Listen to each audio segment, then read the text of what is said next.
Hello guys, welcome to sleepy classes. Guys आज हम discuss करेंगे साइंस से 10 क्वेश्चंस। देखिए गाइस, ईपीएफओ में जो साइंस है वो 10th लेवल तक की आती है। बहुत इजी क्वेश्चंस पूछे जाते हैं और मेनली जो साइंस के 3 सब्जेक्ट्स होते हैं, बायोलॉजी, केमिस्ट्री एंड फिजिक्स, तीनों को मिलाकर मैक्सिमम 6 क्वेश्चंस पूछे जाएंगे ईपीएफओ में। अब देखिए गाइस, मैंने आपको स्ट्रेटेजी सेशन में अच्छे से बताया था कि मेन मेन से टॉपिक ही हमें कवर करने हैं और यहाँ पर भी हम क्वेश्चंस के साथ साथ मेन मेन टॉपिक्स भी कवर करेंगे। जैसे बायोलॉजी है, अब बायोलॉजी में डिसीज़ वाला टॉपिक बहुत इंपॉर्टेंट है, ब्लड है, विटामिन है, इवन जो बायोलॉजी का बेस है सेल वाला टॉपिक, यहाँ से क्वेश्चंस बहुत पूछे जाते हैं। और केमिस्ट्री में भी हम इसी तरह से एसिड बेस्ड टॉपिक है और पीरियोडिक टेबल से रिलेटेड क्वेश्चन आ जाते हैं, मेटल नॉन मेटल से रिलेटेड क्वेश्चन आ जाते हैं। और जो फिजिक्स है इसके मैं ऑलरेडी 4 to 5 टॉपिक्स कवर करवा चुका हूँ, आप प्ले लिस्ट में जाकर देख सकते हैं। ठीक है, एंड क्वेश्चन फॉर्मेट में भी हम जो ऑप्शंस होंगे उनको अच्छे से डिस्कस करेंगे। और लाइक एस मान लो कि ऑप्शन में माइटोकॉन्ड्रिया होगा तो मैं आपको बताऊंगा माइटोकॉन्ड्रिया से रिलेटेड कौन से क्वेश्चंस आते हैं। अब देखिए 10th लेवल तक की साइंस है तो बहुत इजी आएगी, ज़्यादा टिपिकल नहीं आएगी। हम जस्ट ओवरव्यू यहाँ पर लेंगे, 5 to 6 क्वेश्चन है। अगर हम यहाँ पर डिस्कस करेंगे इसको तो 50-60 लेक्चर्स में कंप्लीट होगी साइंस आपको, और ईपीएफ एग्जाम में इतना हमारे पास टाइम है भी नहीं। ठीक है गैस, तो मैं ये मान के चल रहा हूँ आपको 10th लेवल तक की साइंस आती होगी। अगर नहीं भी आती होगी, अगर आप भूल भी गए होंगे, तो आप क्वेश्चंस को अच्छे से समझिएगा।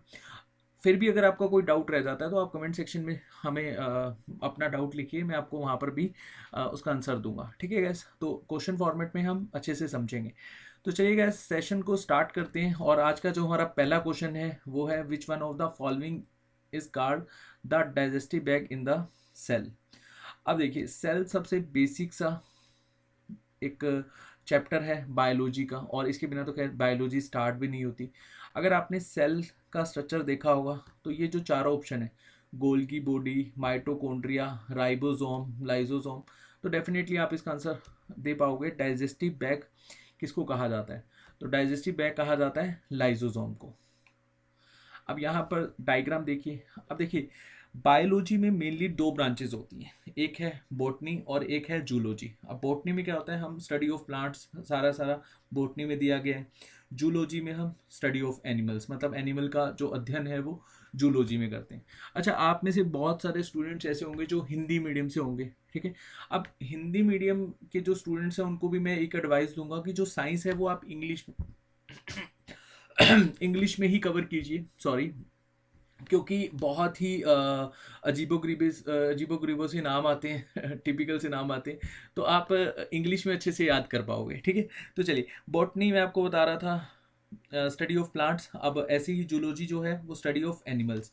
ठीक है, अब देखिए जो सेल्स है ये सबसे बेसिक और स्ट्रक्चर यूनिट है बायोलॉजी की। या फिर अगर हम बात करें जैसे केमिस्ट्री में अगर हम एटम कंसीडर करते हैं तो बायोलॉजी में हम सेल कंसीडर करते हैं।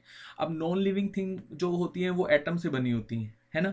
और जो लिविंग थिंग्स हैं लाइक जैसे प्लांट हैं, हम लोग हैं, हम लोग भी एनिमल्स में कंसिडर होते हैं, जूलॉजी का पार्ट है हम। तो हम लोग किससे बने होते हैं? हमारा अगर स्मॉलेस्ट सेल या स्मॉलेस्ट पार्ट, सबसे स्मॉलेस्ट पार्ट, वो सेल कंसिडर होता है। इस तरह से आप समझ सकते हैं। और सेल की स्टडी को कहा जाता है साइटोलॉजी। मैं आपको यहाँ पर अच्छे से एक्सप्लेन करवाता हूँ, इससे रिलेटेड बहुत सारे क्वेश्चन आते हैं। जस्ट अ सेकेंड, यहाँ पर तो साइटोलॉजी कहा जाता है सेल की स्टडी को। और सेल क्या है? एक तरह का बेसिक एंड स्ट्रक्चर यूनिट है। सबसे पहले सेल की डिस्कवरी किसने करी थी? तो 1665 के आसपास एक रॉबर्ट हुक नाम के पर्सन थे, उन्होंने डिस्कवर किया था सेल, बट ये डेड सेल था। उसके बाद स्टडी निरंतर चलती रही। फिर उसके बाद लेवन हॉक ने स्टडी दी लिविंग सेल की। इन्होंने प्लांट सेल में ऑनियन सेल को डिस्कवर्ड किया था और एनिमल में टिथ सेल को डिस्कवर्ड किया था। उसके बाद शेल्डन एंड श्वान की हमने थ्योरी डिस्कस करी थी 1838 के नियर अबाउट। उसमें इन्होंने जो वनस्पति वैज्ञानिक, मतलब स्टडी, ये वनस्पति वैज्ञानिक हैं, तो इन्होंने प्लांट की स्टडी दी थी। ऐसी जो शिवान है वो हमारे जूलिस्ट हैं, मतलब एनिमल की इन्होंने स्टडी दी थी। इन्होंने एनिमल सेल को बताया था कि ये थिन लेयर से कवर्ड होते हैं, जैसे हम पढ़ेंगे भी, सेल वॉल पढ़ेंगे, प्लाज्मा मेम्ब्रेन पढ़ेंगे, तो उसमें आपको पता लग जाएगा अच्छे से। अब देखिए गाइस, होता क्या है, जो सेल है वो आपका सबसे पहले जो उसकी आउटर मोस्ट शेल होती है वो सेल, उसको कहा जाता है सेल वॉल। अब यहाँ पर जो हमने अभी डायग्राम देखा था वो प्लांट सेल और एनिमल सेल आप दोनों का कंसीडर कर सकते हो, बस थोड़ा सा डिफरेंस है। अब डिफरेंस क्या है कि जो सेल वॉल है वो प्लांट सेल में प्रेजेंट होती है, एनिमल सेल में प्रेजेंट नहीं होती। अब इसका मेनली डिफरेंस क्यों है, ये क्यों ऐसा होता है?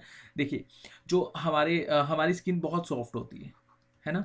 और जो अगर हम बात करें किसी पेड़ की, अगर आपने डेफिनेटली पेड़ देखा होगा और आप वहाँ पर बैठे भी होंगे पेड़ के बिल्कुल पास, तो पेड़ का जो आउटर मोस्ट पार्ट होता है वो बहुत ज़्यादा हार्ड होता है।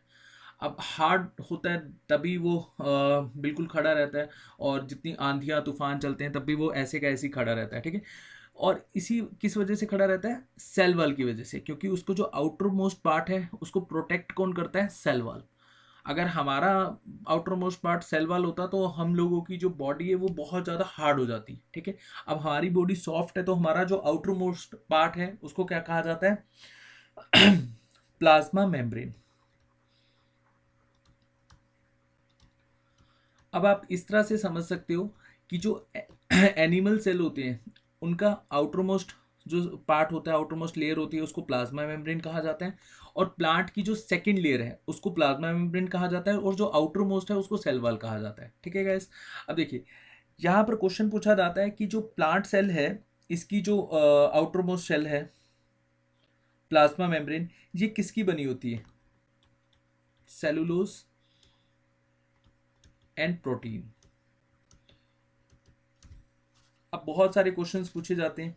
अब देखिए, एक क्रोमोप्लास्ट होता है। अब क्रोमोप्लास्ट का क्या काम होता है? देखिए, क्रोमोप्लास्ट आपने सुना होगा, उसमें कैरोटीन प्रेजेंट होता है। चलो मैं आपको डिटेल में समझा देता हूँ। सबसे पहले यहाँ पर प्लाज्मा मेम्ब्रेन का हम कंसीडर कर लेते हैं।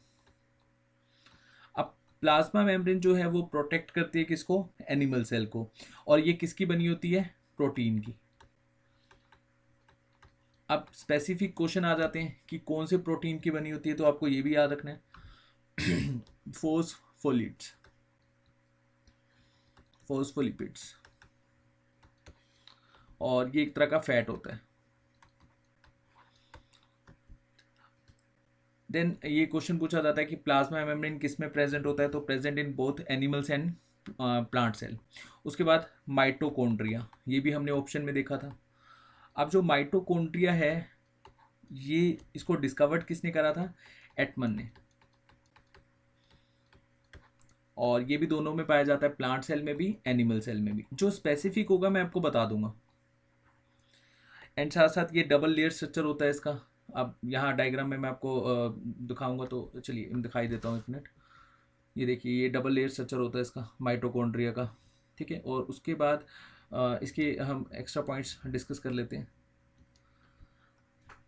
फंक्शन क्या होता है इसका? ये बेसिकली जो हमारा रेस्पिरेशन सिस्टम होता है उसमें प्रोड्यूस करता है सेलुलर एनर्जी। अब सेलुलर एनर्जी किस फॉर्म में ये प्रोड्यूस करता है? एटीपी की फॉर्म में। अब आप लोग मुझे कमेंट सेक्शन में बताइएगा एटीपी की फुल फॉर्म क्या है, ठीक है। और इसको पावर हाउस ऑफ सेल भी कहा जाता है। अब उसके बाद एक प्लास्टिड होता है। अब प्लास्टिड का मेनली क्या फीचर होता है? ये रिस्पॉन्सिबल होता है डिफरेंट डिफरेंट कलर को प्रेजेंट करने के लिए। लाइक जैसे हम प्लांट में देखते हैं ग्रीन कलर होता है। अब प्लांट में जो ग्रीन कलर होता है ये किस वजह से होता है? क्लोरोप्लास्ट की वजह से।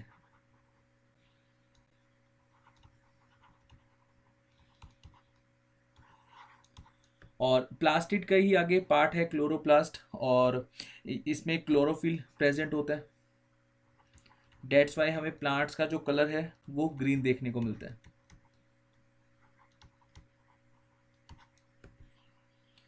एंड जो क्लोरोफिल है वो एक तरह से फोटोसिंथेसिस होने में भी पार्टिसिपेट करता है। डेट्स वाई यहाँ पर प्लांट्स का कलर ग्रीन, मैं ऑलरेडी आपको बता चुका हूँ। और उसके बाद प्लास्टिड का जो अनदर टाइप है वो है क्रोमोप्लास्ट।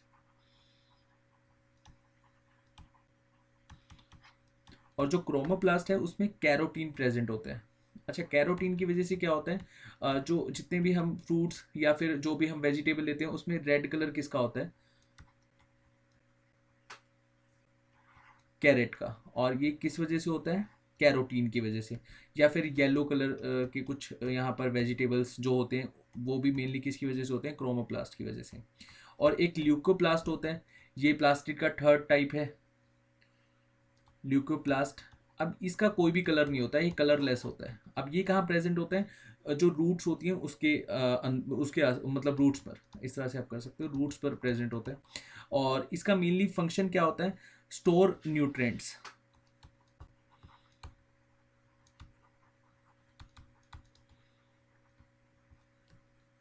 अब ये प्लास्टिड के बारे में मैंने आपको बताया। देन लाइसोसोम जो हमने अभी डिस्कस किया था। अब देखिए लाइसोसोम से रिलेटेड बहुत सारे क्वेश्चंस पूछे जाते हैं। अब ये किसके द्वारा बनता है? गोल्गी बॉडी के द्वारा। अब गोल्गी बॉडी का क्या काम होता है ये भी हमें पता होना चाहिए। अब गोल्गी बॉडी को आप इस तरह से समझ लीजिए, जो हमारी बॉडी में प्रोटीन होता है उसका ट्रांसपोर्टेशन और डेवलपमेंट का काम करता है गोल्गी बॉडी। इस तरह से आप समझ सकते हो बस। जो लाइसोसोम है वो किससे बनता है? आपका गोल्गी बॉडी से। और मेनली इसका जो फंक्शन होता है ये कहाँ पाया जाता है? नहीं, ये लाइसोसोम के अंदर क्या पाया जाता है? एंजाइम्स। ऐसे क्वेश्चन आता है। और हमारे जो बॉडी में जो लाइसोसोम होता है ये हमारी डाइजेस्टिव कैपेसिटी है उसको बढ़ा देता है। और साथ साथ एक तरह से सेल्फ डाइजेशन करता है, जो भी खराब सेल्स होते हैं उनको खुद खा जाता है, इसलिए इसको सुसाइडल बैग भी कहा जाता है। और सेल्स क्या होते हैं? खुद सेल्स से ही सेल का फॉर्मेशन होता है। ये हमें किसने बताया था? विर्चॉफ ने। ठीक है, सेल से ही सेल का खुद का फॉर्मेशन होता है। एंड जो लाइसोसोम है वो खराब सेल को खुद खा जाता है। ठीक है, इसलिए इसको क्या कहा जाता है? Suicidal bag of cell. Then हमने एक राइबोसोम भी देखा था ऑप्शन में। अब देखिए राइबोसोम से रिलेटेड जो क्वेश्चन आते हैं ये कौन सी फॉर्म में पाया जाता है? ग्रैनुल्स फॉर्म में। अब ग्रैनुल्स लाइक जैसे आपने छोटे छोटे कण, इस तरह से आप ये इस तरह से डॉटेड फॉर्म कंसिडर कर सकते हो, ग्रैनुल्स फॉर्म में पाया जाता है।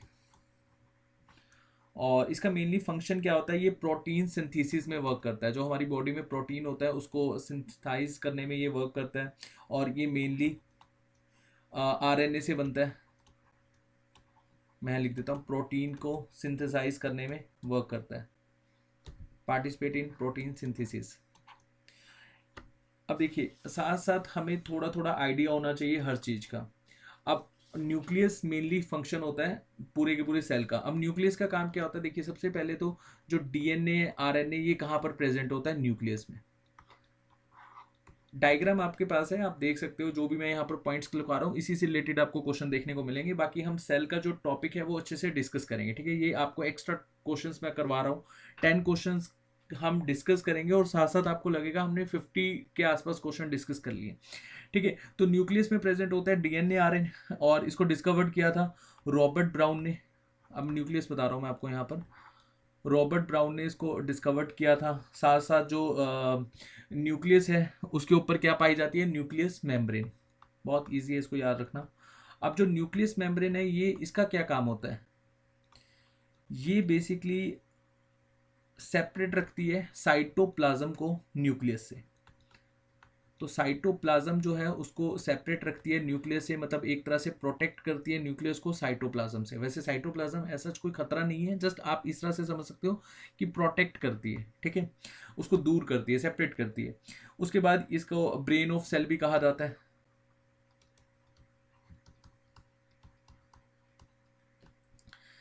देन उसके बाद क्रोमोजोम। अब क्रोमोजोम वाला जो टॉपिक है वो हम जेनेटिक टॉपिक में अच्छे से डिस्कस करेंगे। फिर भी मैं आपको थोड़ा सा बता देता हूँ। 2 टाइप के क्रोमोजोम होते हैं, एक है हमारा ऑटोजोम और एक है हमारा एलोजोम। अब जो ऑटोजोम होता है ये इसमें 22 पेयर्स होते हैं, और जो एलोजोम है इसमें 1 पेयर होता है। और टोटल क्रोमोजोम कितने होते हैं? 46। अब देखिए जो ऑटोजोम है इसको हम बाद में डिस्कस करेंगे। और जो ये एलोजोम है ये जो 1 पेयर होता है, जिसमें मतलब 1 पेयर है तो बोले तो 2 क्रोमोजोम है, इनको सेक्स क्रोमोजोम भी कहा जाता है।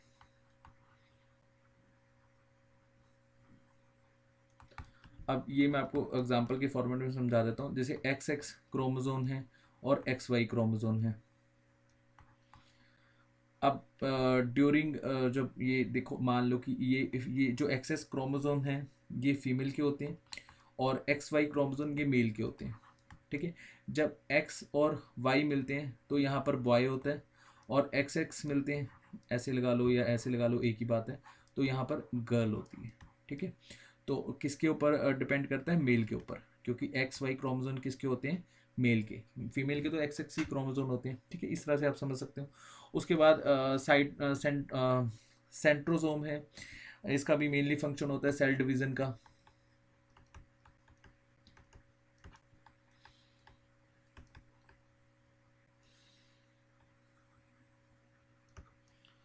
और सेंट्रोसोम से हम देखते हैं मेनली जो डिवाइड होते हैं क्रोमोसोम। अब ये डिवाइड कैसे होते हैं, ये क्वेश्चन पूछा जाता है। ये पहले स्पाइंडल फाइबर का फॉर्मेशन करता है,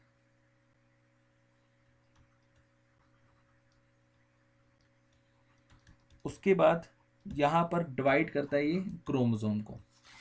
ठीक है, बहुत डिटेल में हम समझेंगे, जस्ट मैं आपको ओवरव्यू दे रहा हूँ, आपको इतना तो एटलीस्ट पता ही होना चाहिए। उसके बाद वैक्यूल्स। अब जो वैक्यूल्स है ये बेसिकली प्लांट सेल और एनिमल सेल दोनों में पाया जाता है, लेकिन यहाँ से क्वेश्चन क्या आता है कि साइज किस में बड़ा होता है? तो प्लांट साइज, जो प्लांट सेल होता है उसमें हमेशा इसका साइज बड़ा होता है, तो प्लांट सेल में इसका जो साइज है वो लार्जर होगा कंपैरेटिवली एनिमल सेल। फंक्शन क्या होता है इसका? Storage of food substance of cell. जो फूड सब्सटेंस होता है उसको स्टोर करता है वैक्यूलस। और गोल्गी बॉडी के बारे में मैं आपको बता ही चुका हूँ, प्रोटीन को ट्रांसपोर्टेशन एंड डेवलप्ड का काम करता है। ठीक है, तो ये बेसिक से आपको फीचर पता होने चाहिए। ठीक है, और लाइसोसोम को एटम बम भी कहा जाता है, हाउस कीपर भी कहा जाता है, स्क्वेंजर ऑफ सेल्स भी कहा जाता है, क्योंकि ये सेल्स जो होते हैं, जो खराब सेल है उनको खा जाता है। ठीक है, और सेल से ही सेल का फॉर्मेशन होता है। ठीक है, और बहुत सारे क्वेश्चन है लाइक, जैसे आपसे पूछा जा सकता है कि स्मॉलेस्ट सेल कौन सा है, और स्मॉलेस्ट सेल हमारा बॉडी का कौन सा है, और लॉन्गेस्ट सेल कौन सा है, ऐसे क्वेश्चंस भी आपसे पूछे जा सकते हैं। ठीक है, तो आपको पता होना चाहिए। चलिए मैं बता देता हूँ आपको। देखिए, अगर आपसे क्वेश्चन पूछा जाए लार्जेस्ट सेल कौन सा है यूनिवर्स का,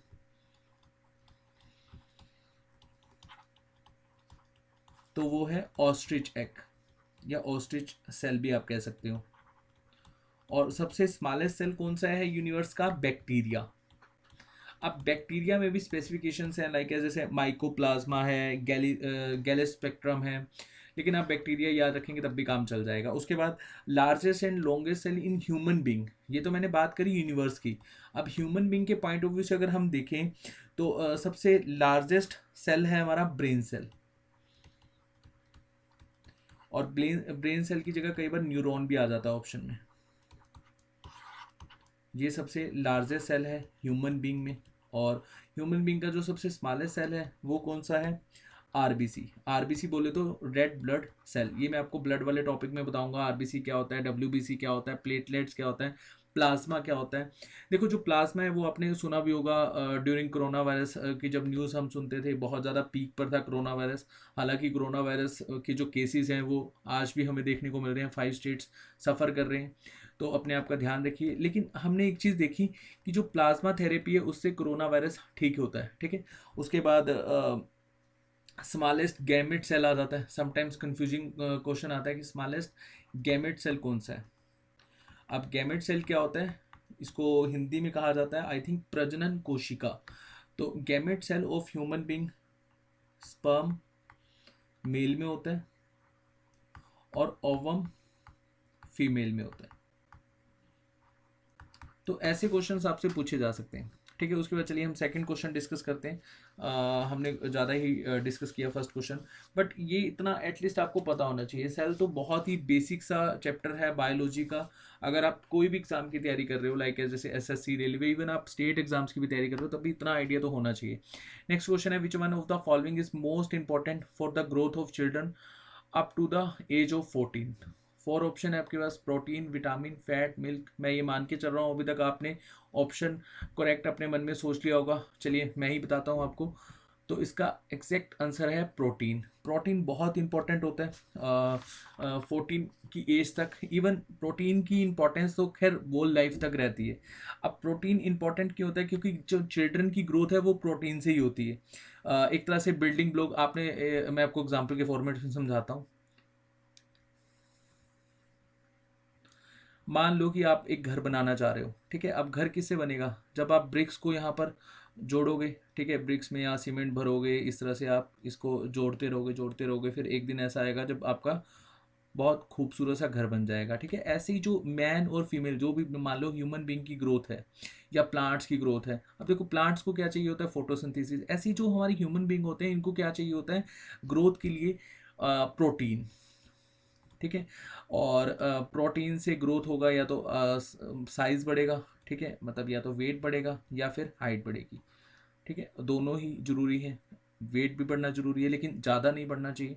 हाइट ज़्यादा हो वो चल जाता है लेकिन वेट ज़्यादा हो वो नहीं चलता। ठीक है, और प्रोटीन मेनली हमारा मिलता है हमें, बहुत सारे सोर्सेज हैं, चलिए वो हम फिर कभी बाद में डिस्कस करेंगे। और मेनली इसका जो फंक्शन होता है रेगुलेट करता है हमारी बॉडी के जो टिश्यू है और ऑर्गन्स हैं। अगर प्रोटीन होगा तो हम अच्छे से वर्क कर पाएंगे, और वर्क कर पाएंगे तभी हमारी बॉडी का जो एक तरह से सर्कुलेशन है, रेगुलेशन है, वो अच्छे से हो पाएगा। विटामिन मैं आपको डिस्कस करवाऊंगा अच्छे से, फिर मैं आपको फिर भी मैं आपको बता देता हूँ विटामिन। चलिए नेक्स्ट क्वेश्चन मैं बताता हूँ। नेक्स्ट क्वेश्चन आपका विटामिन से रिलेटेड ही है। Which one of the following is known as vitamin B1? अब B1 विटामिन किसको कहा जाता है? रेटिनॉल, थायमीन, राइबोफ्लेविन या एस्ट्रॉबिक एसिड? देखिए जो विटामिन ए होता है इसको कहा जाता है रेटिनॉल या रेटिनल। ठीक है, विटामिन ए। अब विटामिन ए के सोर्स क्या हैं? कोल्ड लिवर या फिर बटर, घी, पावर्ड मिल्क, एग योक, जो एग के बीच वाला पार्ट होता है, ये विटामिन ए का मेनली सोर्स है। और डेली रिक्वायरमेंट भी हमें कंप्लीट करनी चाहिए। 6000 mg के आसपास की रिक्वायरमेंट होती है हमारी बॉडी में, मेंटेनिंग जो आई साइड वीक नहीं होती अगर हमारे पास विटामिन ए की कोई ऐसा कमी नहीं है। ठीक है, और बहुत इम्पॉर्टेंट रोल प्ले करता है, स्किन प्रॉब्लम नहीं होती अगर हमारे पास विटामिन ए भरपूर मात्रा में प्रेजेंट होते हैं। और डेफिशिएंसी से बहुत हमारे को यहाँ पर इसके डिसीज़ देखने को मिलते हैं अगर इसकी डेफिशिएंसी हो जाती है, लाइक जैसे स्किन प्रॉब्लम होने लग जाती है, रफ सरफेस हो जाता है स्किन में, तो वो विटामिन ए की कमी से होता है। उसके बाद जो आपका थायमीन है, थायमीन को बेसिकली कहा जाता है विटामिन B1। तो आपका जो आज का इसका करेक्ट आंसर है वो है thiamine, vitamin B1। Just a second. उसके बाद आपका जो राइबोफ्लेविन है, राइबोफ्लेविन किसे कहा जाता है? Vitamin B2। अच्छा, विटामिन B1 के जो मेनली सोर्स हैं वो है सोयाबीन, दाल, जितनी भी दालें होती हैं ये विटामिन आपका B1 का सोर्स है। और विटामिन B2 एग, मिल्क या फिर जो कोल्ड, आपने फिश कैप्सूल सुना होगा, वो आपका विटामिन बी का मेनली सोर्स होता है। आप वहाँ से विटामिन बी की जो कमी होती है अगर किसी पर्सन को, तो वो फिश कैप्सूल ले सकता है। उसके बाद आपके लाइकेस इससे कौन कौन सी डिसीज़ हो जाती हैं? टंग में स्वेलिंग आ जाती है। ठीक है, साथ साथ आपके जो स्किन है वो रफनेस आ जाती है। और जो एक्सक्रॉबिक एसिड है ये हमें इसमें मतलब ये इसमें ये कौन सा विटामिन है, इसको कौन सा विटामिन कहा जाता है? Vitamin C। और ये तो आपको डेफिनेटली पता होगा इसके सोर्स क्या हैं। सिट्रस फ्रूट लाइक जैसे ग्रेप्स है, लेमन है, ऑरेंज है, ग्रीन चिल्ली है। और इसकी भी हमें डेली रिक्वायरमेंट होती है 40 mg। ठीक है, और इससे हमें जो डिसीज़ हो जाती हैं इसकी कमी से, जैसे ब्लीडिंग गम और ग्रोथ रिटार्डेशन भी यहाँ पर देखने को मिलती है अगर विटामिन C की कमी हो जाती है। नेक्स्ट क्वेश्चन देखते हैं। Sweetex used by the diabetic patient has energy content of? आपने देखा होगा जो अगर आपके घर में किसी को डायबिटिक है, मैं बिल्कुल भी नहीं चाहूँगा कि आपके घर में किसी पर्सन को डायबिटिक हो। अगर है तो आपने देखा होगा शुगर की जगह वो कोई टैबलेट का यूज़ करते हैं। जैसे टी, कॉफ़ी जब भी वो लेते हैं तो उसमें एक टैबलेट का यूज़ करते हैं वो एज अ स्वीटनेस की फॉर्म में, मतलब चीनी की फॉर्म में। तो वो होती है स्वीटेक्स। अब स्वीटेक्स यूज़ करी जाती है तो इसमें कितनी कैलोरीज होती हैं? 0 कैलोरीज। अच्छा, ये आपने नॉर्मली ऐड भी देखी होगी बहुत सारे सेलिब्रिटीज़ की, कि जो जिनको फैट की प्रॉब्लम होती है कि आप बिल्कुल शुगर कम कर दीजिए, अदरवाइज आप भी क्या लीजिए? स्वीटेक्स। ठीक है, जो नेचुरल एक तरह से आपका वेट कम करने में हेल्प होता है। ऑब्वियसली अगर आप चीनी वगैरह कम कर देंगे तो वेट कम होने लग जाएगा। ठीक है, तो 0 कैलोरीज होती हैं स्वीटेक्स में। अब इससे रिलेटेड क्वेश्चन भी आ जाते हैं आपसे कि स्वीटेक्स जो होती है वो बेसिकली इसमें 0 कैलोरीज होती हैं, इसको आर्टिफिशियल स्वीटनर भी कहा जाता है। अच्छा, एक क्वेश्चन आपसे पूछता हूँ, इसमें मेन इंग्रेडिएंट क्या होता है? तो आप मुझे कमेंट सेक्शन में बताना। सोडियम चलिए आप ही बताइए इसका मेरे को कमेंट सेक्शन में। और 100 टाइम्स स्वीटर होती है ये, जो हमारा नॉर्मल शुगर होती है उससे। ठीक है, तो काफ़ी हेल्पफुल है, एक तो वेट रिड्यूस करने में, और डायबिटिक पेशेंट इसी को ही कंसिडर करते हैं। तो आप मुझे बताइएगा इसके मेन इंग्रेडिएंट क्या हैं। चलिए नेक्स्ट क्वेश्चन है, which one of the following contain highest amount of vitamin C. तो highest amount of vitamin C कौन सा है हमारा, कैप्सिकम, टोमेटो, ग्रेप या फिर लेमन। तो आंसर इज लेमन। इन चारों में से देखिए लेमन में सबसे ज़्यादा विटामिन सी होता है। नेक्स्ट क्वेश्चन देखते हैं, the cell which are responsible for the production of antibodies. अब देखिए जो एंटीबॉडीज होती हैं वो उसका मेनली फंक्शन क्या होता है। एंटीबॉडीज हमारी बेसिकली इसको कहा जाता है, प्रोडक्शन ऑफ एंटीबॉडीज बनती है हमारी लिम्फोसाइट में से। अब देखिए लिम्फोसाइट रिस्पॉन्सिबल होता है प्रोडक्शन ऑफ एंटीबॉडीज। अब एंटीबॉडीज का काम क्या है, मान लो कि हमारी बॉडी में कोई भी डिसीज हो गया, जैसे हमें मान लो कोल्ड हो जाता है, फीवर हो जाता है। अगर हमें नॉर्मल सा फीवर है, नॉर्मल कोल्ड है, आपने सुना होगा कि इम्यून सिस्टम हमें अच्छा करना चाहिए। कोरोना वायरस के ड्यूरेशन में बहुत सारे न्यूज़ चैनल्स हमें बता रहे थे, जो भी हमारे फैमिली में डॉक्टर्स हैं वो हमें बता रहे थे कि हम अपना इम्यून सिस्टम अच्छा करना होगा, तभी हम कोरोना वायरस से फाइट कर सकते हैं। हर्ड इम्यूनिटी आपने सुना होगा वर्ड। तो जो आपका एक तरह से एंटीबॉडीज़ होती हैं, अगर आपकी बॉडी में एंटीबॉडीज़ प्रेजेंट है तो आप समझ के चलिए कि आपका इम्यून सिस्टम बहुत बढ़िया है। ठीक है, आप कोई भी डिसीज़ से ऑटोमेटिकली वो अपने आप लड़ पाएंगी। चलो मैं आपको डिटेल में समझाता हूँ थोड़ा सा एग्जांपल देके। मान लो कि जैसे वैक्सीन लग रही है अभी कोरोना वायरस की। अब वैक्सीन क्या है कि ऐसा नहीं है कि आपको इसके बाद कोरोना वायरस नहीं होगा। ठीक है, इसका मतलब ये नहीं है। ये वैक्सीन का क्या मतलब है कि ये आपकी बॉडी में एंटीबॉडीज जनरेट कर देंगे। ठीक है, या फिर आपने अपने लैपटॉप में एंटीवायरस डाला होगा, जब भी वायरस आता है तो ये एंटीवायरस ऑटोमेटिकली एक आपको यहाँ पर एक पॉपअप आ जाता है कि आपके लैपटॉप में या कंप्यूटर में वायरस आ गया। तो फिर आप स्कैन करते हो तो डेफिनेटली वो एंटीवायरस खत्म हो जाता है। ठीक है, ऐसे ही होता है। तो हमारी बॉडी में भी सेम सही फीचर होता है। वैक्सीन क्या करती है, हम लोगों को प्रोटेक्ट करती है। जब भी हमारी बॉडी में वायरस एंटर करता है तो हमारी बॉडी की जो एंटीबॉडीज़ हैं वो उस वायरस से हमें प्रोटेक्ट करती हैं और उस वायरस को धीरे धीरे ख़त्म कर देती हैं। हमें मेनली जो 2 से 3 दिन फीवर रहता है और ये जो 2 से 3 दिन फीवर रहता है, इसमें क्या होता है, हमारी बॉडी की जो एंटीबॉडीज़ हैं वो एक्टिव हो जाती हैं और वो इस फीवर के अगेंस्ट लड़ती हैं। और हमारी बॉडी का जो इम्यून सिस्टम होता है वो कंप्लीटली यहाँ पर हेल्प करता है इस फीवर को ख़त्म करने के लिए। ऑब्वियसली हम मेडिसिन वगैरह लेते हैं, लेकिन मेडिसिन क्या है, जस्ट एक हमें रिलीफ मिलता है। मेनली वर्क किसका होता है, एंटीबॉडीज़ का। और एंटीबॉडीज़ की जो प्रोडक्शन है वो किसकी वजह से होती है, लिम्फोसाइट्स की वजह से। ठीक है, चलिए उसके बाद देखते हैं ल्यूकीमिया और ब्लड कैंसर जो है ये किसको ज़्यादा बढ़ा देता है। अच्छा, एक रेसलर हैं, बहुत ही फेमस रेसलर हैं, अगर आप रेसलिंग देखते हो, हालांकि मैं देखता नहीं हूँ, जस्ट द हिंदू में आज से 6 महीने साल पहले मैंने न्यूज़ देखी थी। तो ल्यूकीमिया जो एक डिसीज़ है, ये वाइट ब्लड सेल जब अब नॉर्मली इंक्रीज़ हो जाता है हमारी बॉडी में, उस वजह से हमें देखने को मिलती है। अच्छा, एक मैं आपको रेशो बताता हूँ, हमारी बॉडी में जो आरबीसी है वो प्रेजेंट होता है लाइक एस, ऐसे समझ लो आप 600:1। जो 600 है वो तो आरबीसी है। अब आरबीसी बहुत मिलियंस में प्रेजेंट होता है हमारी बॉडी में, सबसे स्मॉलेस्ट पार्टिकल है तो आप समझ सकते हो। और डब्ल्यूबीसी 1 तो इस रेशो में प्रेजेंट होता है। अगर डब्ल्यूबीसी बढ़ने लग जाएगा, और इसका लाइफ स्पैन बहुत कम होता है, 3 से 4 दिन का लाइफ स्पैन होता है, और आरबीसी का जो लाइफ स्पैन है वो 120 डेज मैक्सिमम होता है। ठीक है, और इसका डब्ल्यूबीसी का 3 to 4 डेज होता है। अब देखो आप, ये बेसिकली क्या काम करता है, जो आपका वाइट ब्लड सेल है ये हेल्प करता है इम्यूनिटी को बढ़ाने में। अगर इसका लाइफ स्पैन कम हो जाए या फिर ये अब नॉर्मली हमारी बॉडी में इंक्रीज होने लग जाएगा तो हमारी इम्यूनिटी क्या हो जाएगी, कम हो जाएगी। अगर इम्यूनिटी कम होगी तो हमारी जो बॉडी की पावर है, जो एफिशिएंसी है किसी डिसीज से लड़ने की, वो बहुत कम हो जाएगी। और ये हमें कहाँ पर, किस केस में देखने को मिलता है, ल्यूकीमिया या फिर ब्लड कैंसर की केस में। चलिए नेक्स्ट क्वेश्चन देखते हैं, the main use of salt in the diet is to. अब देखिए 4 ऑप्शन है आपके पास, increase the solubility of food particles in water, produce in small amount of hydrochloric acid required for the digestion of food. बिल्कुल सही।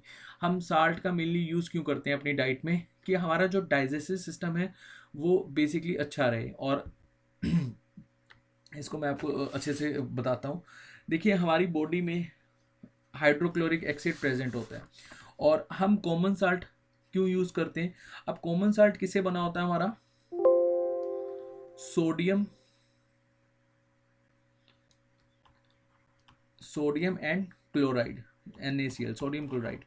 ठीक है, जो सोडियम होता है वो बेसिकली हमारी हेल्प करता है, जो जितने भी सिग्नल्स हमारे ट्रांसमिट होते हैं नर्व सेल में। मान लो कि आपको हल्की सी कहीं चोट लगी, आपने सुई को उठाया जो एक तरह से, और अपने हाथ पर उसको लगा दिया। ठीक है, तो जब आपने चोट लगी आपको, मान लो आप गिर गए और आपको चोट लगी, तो आपका सारा का सारा जो एक सिग्नल है ट्रांसमिशन होगा नर्व सेल पे। तो वो कब अच्छा हो पाएगा? जब आपकी बॉडी में सोडियम और पोटेशियम की कमी नहीं होगी, मतलब ये अच्छी मात्रा में आपकी बॉडी में प्रेजेंट होगा। और ये हमें कहाँ से मिलते हैं? कॉमन साल्ट से। कॉमन साल्ट में क्या होता है? सोडियम क्लोराइड, और ये हमारी डाइट में बहुत ज़रूरी है। आपने सुना होगा किसी को बीपी की प्रॉब्लम होती है, लो बीपी, हाई बीपी, और अगर वो नमक वगैरह नहीं खाते, मतलब जो साल्ट है वो नहीं लेते, तो उनको जो उनका बीपी है वो लो हो जाता है और वो चक्कर खा के गिर जाते हैं, है ना? ये सुना होगा आपने। तो ये बहुत ज़रूरी होता है सोडियम और पोटेशियम। ठीक है, इसके हमें एक तरह से ट्रांसमिशन सिग्नल मिलता है नर्व सेल को। और जो इसमें कैल्शियम होता है, ठीक है, हालांकि कैल्शियम इसका तो पार्ट नहीं है, फिर भी मैं आपको बता देता हूँ।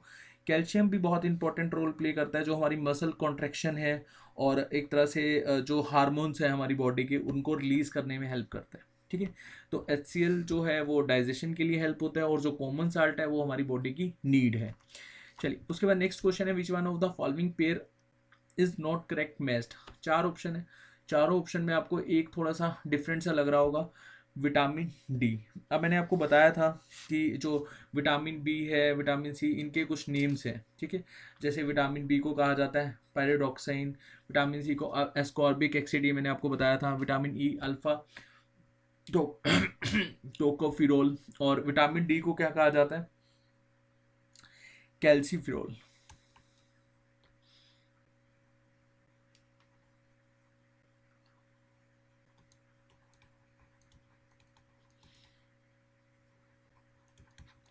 और ये हमें विटामिन डी कहाँ से मिलता है? सनशाइन, सन से। और ये भी हमारी बॉडी की रिक्वायरमेंट है, 5 mg हमें डेली लेना ही चाहिए। और इससे हमें बहुत सारी प्रॉब्लम्स हो जाती हैं, लाइक जैसे रिकेट्स, अगर विटामिन डी की कमी हो जाए। ठीक है, ऑस्टोपोरोसिस। ठीक है, तो चलिए हम विटामिन वाले टॉपिक में अच्छे से समझेंगे। नेक्स्ट और आजकल जो लास्ट क्वेश्चन है, normal fasting blood sugar level पर 100 ml of blood in man. तो हमारा ब्लड शुगर लेवल कितना होना चाहिए मेनली? अगर हम नॉर्मल है, हमें कोई ऐसा डायबिटिक प्रॉब्लम नहीं है, तो हमारा नॉर्मल होना चाहिए 80 to 100 mg। ठीक है, ये आपने चार्ट अच्छे से याद रखना है। नॉर्मल फास्टिंग की ड्यूरेशन में जब हमने कुछ नहीं खाया होता तो 80 to 100, जब हम कुछ खाकर एकदम से ही चेक करते हैं तो 170 to 200, 3 hours after eating 120 to 140, ये भी एक तरह का नॉर्मल है। प्री डायबिटिक एक 101 से लेकर 125, 125 एक ही बात है। उसके बाद अगर हमने कुछ खाया तो 190 to 230, then 3 hours after eating 140 to 160। ऐसी डायबिटिक जो पेशेंट होते हैं उनका 110 से प्लस रहता है। अगर 126 है, 110 से 126 है, तब वो नॉर्मल है। ठीक है, इस तरह से आप समझ सकते हो। जैसे मान लो कि आपके घर में किसी को भी डायबिटिक की प्रॉब्लम है। ठीक है, अगर उसका आप टेस्ट करवाने जाते हो, ठीक है, तो वो आपको बोलते हैं कि शुगर लेवल 200 के आसपास है, या फिर शुगर लेवल 150 के नियर अबाउट है, या समटाइम्स शुगर लेवल 110 के नियर अबाउट आती है। अगर 110 है तो आप नॉर्मल हो। ठीक है, अगर आप मान लो कि शुगर टेस्ट करवाने जाते हो, तो उस ड्यूरेशन में आपको कैसे पता लगेगा कि आपकी शुगर आपको नहीं है, डायबिटिक प्रॉब्लम नहीं है? अगर आपकी 110 से कम है तो आप मान के चलिए कि आपको ऐसा कोई डायबिटिक की प्रॉब्लम नहीं है। अगर उससे ज़्यादा है तो आप कंसिडर कर सकते हो कि हाँ, आपको डायबिटिक की प्रॉब्लम है, और इसके कुछ सिम्टम्स भी हैं। वो आपको डॉक्टर बताएंगे अच्छे से कि आपको कब टेस्ट करवाना चाहिए कि नहीं करवाना चाहिए। मैं भी आपको बताऊंगा, लेकिन एक स्पेसिफिक टॉपिक में। ठीक है, अभी बहुत ही डिटेल में चले जाएंगे हम। अभी के लिए हम यहीं पर ही ख़त्म करते हैं। होपफुली आपको ये सेशन अच्छा लगा होगा, और इस पूरे के पूरे सेशन की जो हम पीडीएफ है, जो भी हम डिस्कस करते हैं हिस्ट्री की जैसे पीडीएफ है, और लाइक जैसे आज मैं साइंस के टॉपिक आप लोगों के साथ डिस्कस करें, 10 क्वेश्चन डिस्कस करें, इसकी पीडीएफ मिलेगी आपको हमारे टेलीग्राम चैनल पर। Thank you so much.